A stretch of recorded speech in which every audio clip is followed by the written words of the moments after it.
समय की बात है। सियाना नाम के गांव में बेन नाम का एक जमींदार रहा करता था। वो बहुत ही अमीर इंसान था।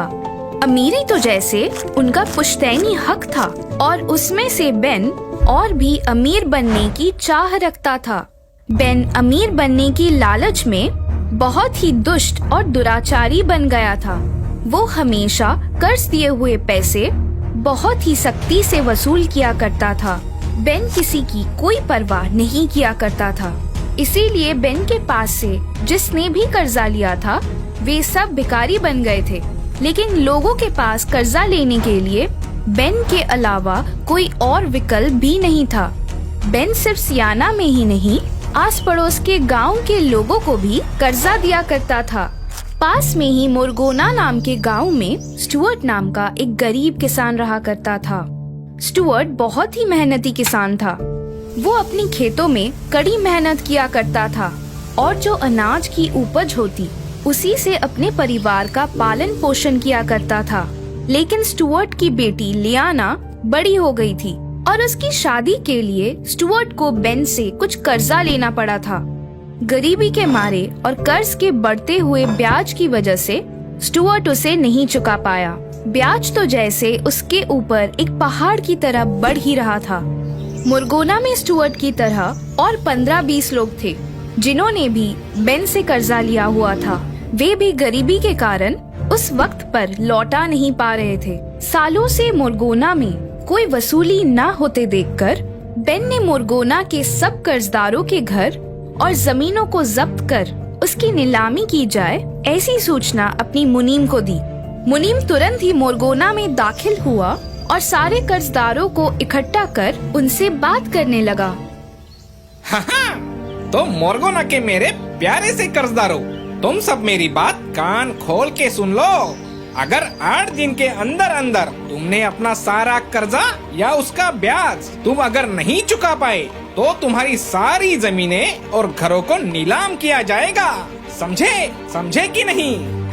तो चलो 8 दिन बाद मिलते हैं। मुरगोना के सारे कर्जदारों के पैरों के नीचे से मानो जमीन खिसक सी गई थी। 8 दिनों में वो भला कहाँ से इतने सारे पैसे जुटा सकते थे? सभी लोग परेशान हो गए। स्टुअर्ट तो कुछ ज्यादा ही मायूस हो गया था। वो गरीब जरूर था लेकिन स्वाभिमान, इज्जत इन सब की स्टुअर्ट की नजरों में बहुत ही ज्यादा अहमियत थी। इन 8 दिनों में स्टुअर्ट ने कर्ज के पैसे जुटाने की अपनी सारी कोशिशें की और साथ में वो भगवान से प्रार्थना कर रहा था कि भगवान उसको इस मुसीबत से निकाल ले। लेकिन स्टुअर्ट की वो सारी कोशिशें असफल रही। देखते ही देखते 7 दिन खत्म हो गए। 8वें दिन की शाम में भी पैसों का कोई इंतजाम नहीं हुआ। स्टुअर्ट अब बहुत ही निराश हो गया था। अगले दिन के अपमान से कैसे बचा जाए इसका कोई हल स्टुअर्ट के पास नहीं था। रात जैसे जैसे बढ़ने लगी वैसे वैसे स्टुअर्ट के दिमाग में एक ख्याल पक्का होने लगा और वो ये था कि सबके सामने अपमानित होने से अच्छा ये होगा कि वो उस जगह को ही छोड़कर चला जाए। और वैसा करने का उसने सोच भी लिया था।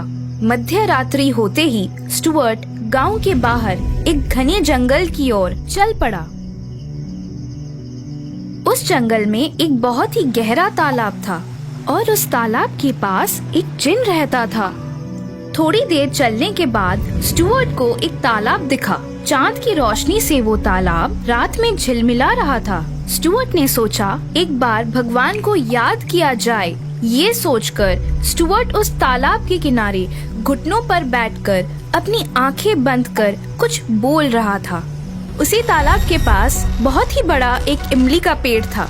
उस पेड़ पर एक जिन रहता था जिसके एक डाली को पकड़कर एक जिन सुकून से झूला झूल रहा था। रात के समय किसी इंसान की आवाज सुनकर जिन ने झूला झूलना बंद किया और डाली से आवाज की ओर देखा तो एक इंसान तालाब के किनारे बैठकर कुछ बोल रहा था। ये सब देखकर जिन थोड़ा चौंक गया। वो सोचने लगा, बीच रात एक अकेला इंसान, वो भी इतने घने और डरावने जंगल में। कुछ तो गड़बड़ है।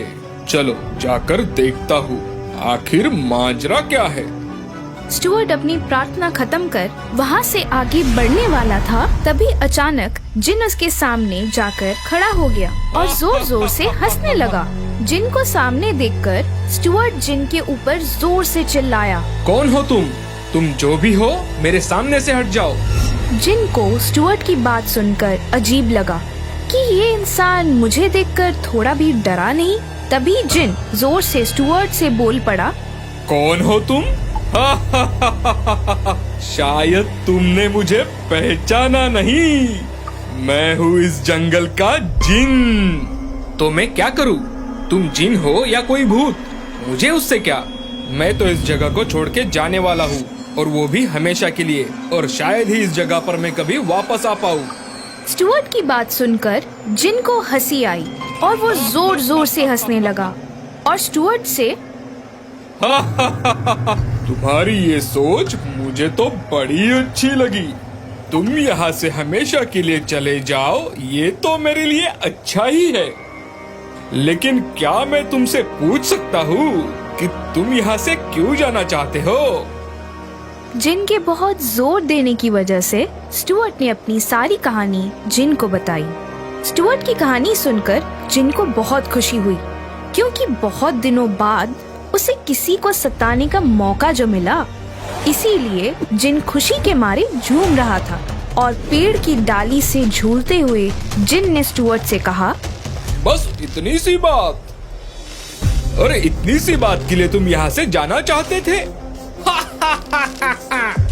तुम्हारा क्या जाता है इतनी सी बात कहने में?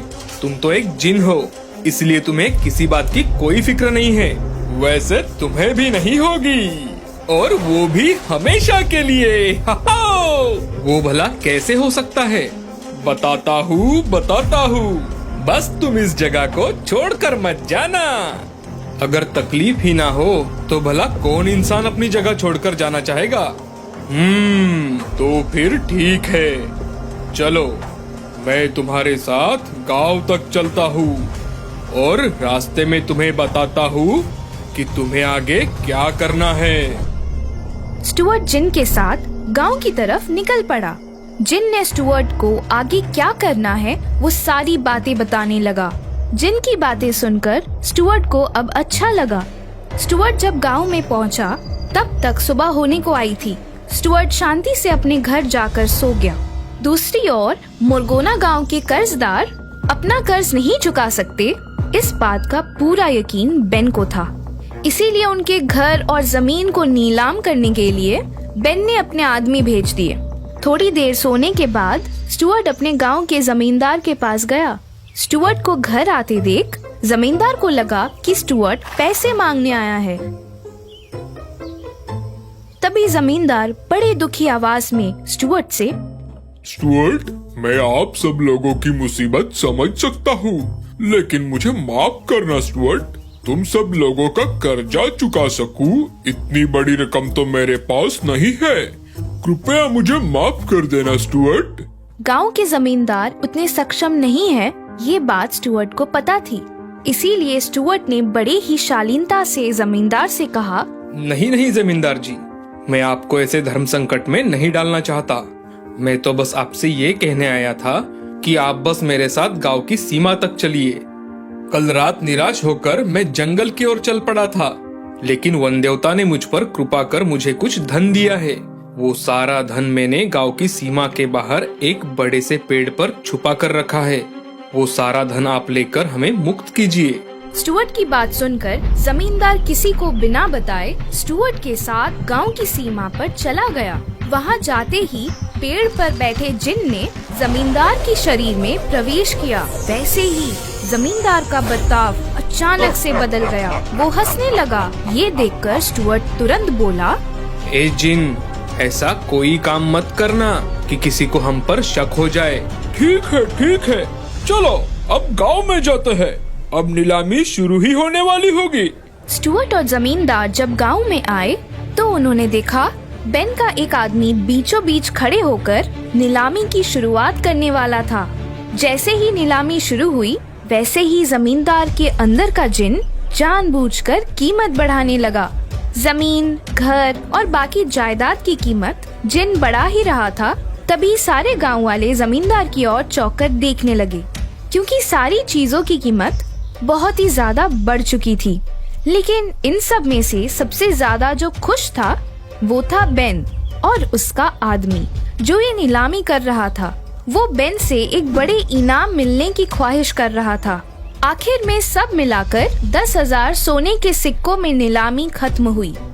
सारी जायदाद अकेले जमींदार ने ही खरीद ली थी। सारी रकम जमींदार से लेने के लिए 2-4 दिन में बेन खुद आएंगे, ऐसा कहकर बेन का आदमी वहाँ से चला गया। वो जाते ही गांव के सारे कर्जदारों ने जमींदार के सामने अपने सर झुकाए और उन्हें प्रणाम किया। अब 2-4 दिन तो जिन को जमींदार के अंदर ही रहना था, नहीं तो जिन के सारे किए कराए पे पानी फिर जाता और फिर जिन को भी तो बेन को सबक सिखाना था। दूसरी ओर मोरगोना से नीलामी की रकम जमींदार से लेने के लिए बेन ने अपने बेटे जेम्स को भेजा। जेम्स अपने आप को बहुत ही होशियार समझता था। दोस्तों के सामने वो हमेशा बड़ी बड़ी बातें किया करता था। 2-4 दिन बाद जेम्स मोरगोना में आया और उसने नीलामी की रकम वसूल की और उसे रकम वापस मिल गई और वो कर्ज मुक्त हो गया।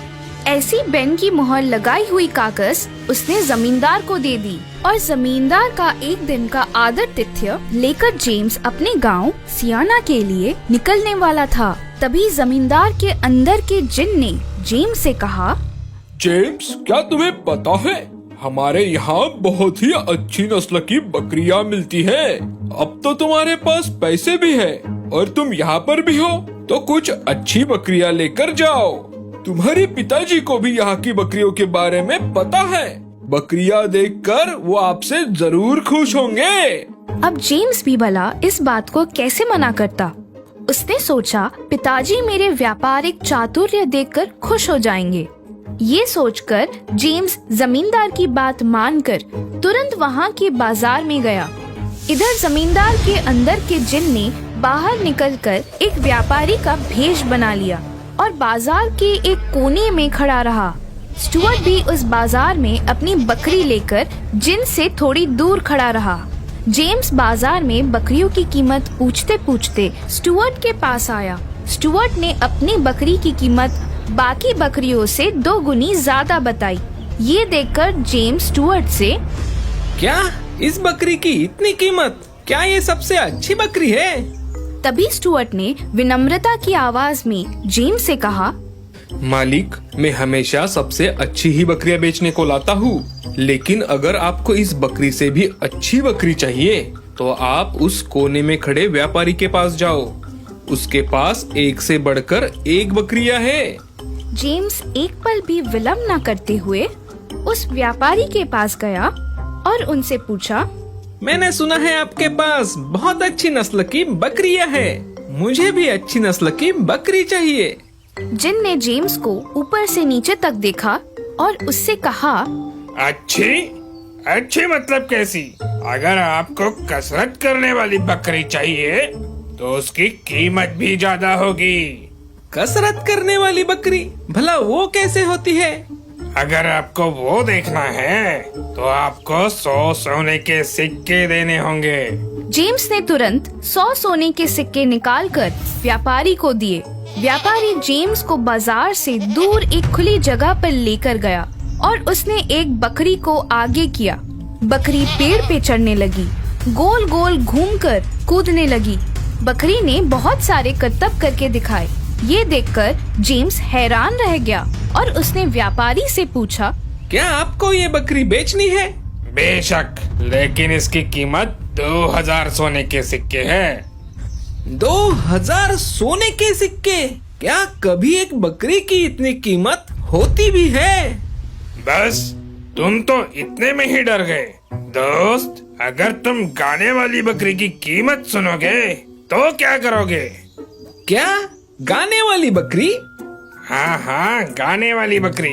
लेकिन अगर तुम्हें उसका गाना सुनना है तो तुम्हें उसके 400 सोने के सिक्के देने होंगे। जेम्स ने तुरंत 400 सोने के सिक्के दिए। व्यापारी ने एक बकरी को आगे किया और उसे गाना गाने के लिए कहा। बकरी ने बहुत ही सुरीली आवाज में गाना गाया। बहुत खूब। इस बकरी की क्या कीमत है? 5,000 सोने के सिक्के।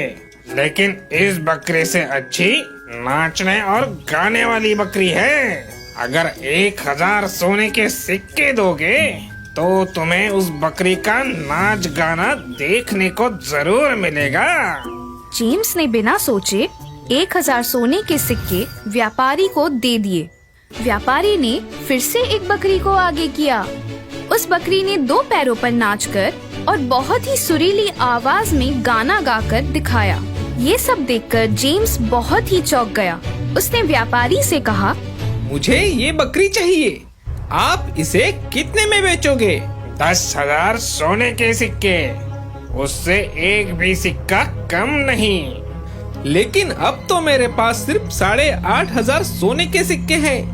कृपया आप ये 8,500 सोने के सिक्के लेकर ये सौदा पक्का कर दो और ये बकरी मुझे दे दो। व्यापारी ने जेम्स को मना किया, लेकिन जेम्स के बहुत मोलतोल करने के बाद आखिर व्यापारी ने सौदा कबूल किया और सोने के सिक्के लेकर बकरी जेम्स को दे दी।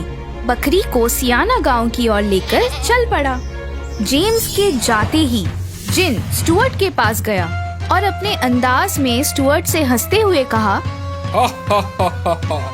स्टुअर्ट मेरे दोस्त, देखा उस साहूकार को मैंने कैसे मजा चखाया। अब सिक्के भी गए और जमीन भी, ना घर का ना घाट का। हा हा हा हा हा हा। स्टुअर्ट की आंखें भर आई। नम आंखों से स्टुअर्ट ने जिन से कहा, ये सब तुम्हारी वजह से हुआ है। मैं अभी अभी गांव के जमींदार से कर्ज माफी का वो कागज लेकर आया हूँ और मैंने जमींदार को सब समझा भी दिया है। अब हम सब लोग कर्ज से मुक्त हो चुके हैं। तुम भगवान जैसे हमारी मदद करने आए, इसीलिए ये सब हो पाया। भगवान जैसे नहीं, जिन जैसे बोलो दोस्त। हा हा हा हा हा हा। जिन ने सोने के सिक्कों की थैली स्टुअर्ट के हाथों में दी और उसने कहा, ये लो, ये सारा धन जंगल का ही है। तुम और तुम्हारे दोस्त ये सब अच्छे से बांट लो और अच्छे से जियो। और हाँ, अब खुद पर ऐसी नौबत मत आने देना कि तुम्हें इस जगह को छोड़कर जाना पड़े। हा हा हा हा हा हा। चलो, अब मैं चला, बाय बाय। ऐसा कहकर जिन हवा में जंगल की ओर चला गया। स्टुअर्ट ने सिक्के अपने दोस्तों में समान रूप से बांट दिए। सब लोग बहुत खुश थे। इधर जेम्स बकरी को लेकर बेन के पास गया और अपने पिताजी से कहा, पिताजी देखिए तो, मैं एक बहुत ही अद्भुत चीज लेकर आया हूँ आपके लिए, जरा देखिए। अच्छा, वो सब बाद में दिखाना, पहले नीलामी की रकम मुझे दो। तभी बेन को रोकते हुए जेम्स ने अपने पिताजी को सारी हकीकत बताई। ये सब सुनकर बेन अपना सर पटकने लगा। बेन को सब समझ में आ गया था कि उसके बेटे जेम्स को किसी ने मूर्ख बनाया है और वो जोर से चिल्लाया और बेन से कहा, अरे मूर्ख, ऐसी बकरियां भी कभी होती है? पिताजी, मैं सच कह रहा हूँ, मैंने अपनी आँखों से देखा है। हम इस बकरी का लोगों के सामने खेल कर बहुत पैसे कमा सकते हैं। और हाँ, राजा के सामने अगर उसका खेल किया तो राजा हमें मुंह मांगी कीमत देंगे पिताजी। अच्छा, तो दिखाओ बेटा, सबसे पहले मुझे दिखाओ। अभी दिखाता हूँ पिताजी। जेम्स बकरी के सामने खड़ा रहा और उसे नाचने और गाने के लिए कहा। 2-3 मिनट हो गए, 4 मिनट हो गए, 10 मिनट भी हो गए। ना ही वो बकरी नाच रही थी और ना ही वो हिल रही थी। जेम्स उसके सामने डर के मारे वो बकरी को अलग अलग इशारों में समझा रहा था। वो अब बकरी के सामने तालियां बजाने लगा और ये सब देखकर बेन को बहुत गुस्सा आया। उसे ये अपमानजनक लगा और उसे शर्मिंदगी भी महसूस हुई। अपनी जगह से उठकर बेन जोर से जेम्स के ऊपर चिल्लाया और उससे कहा, अरे मूर्ख, तुम्हारी बकरी तो नाचने से रही, अब तुम ही नाच गाना करो और लोगों को पैसे फेंकने को कहो। अरे मंद बुद्धि, तुझे किसी ने उल्लू बनाया है। और तुम बन गए हो, समझे? उस दिन के बाद जेम्स ने कभी भी किसी के सामने अपनी बड़ाई नहीं करी। और रही बात बेन की, तो बेन ने वो बकरी अपने घर में हमेशा सामने रखी। और उस दिन के बाद बेन ने कभी किसी से ज्यादा ब्याज वसूल नहीं की।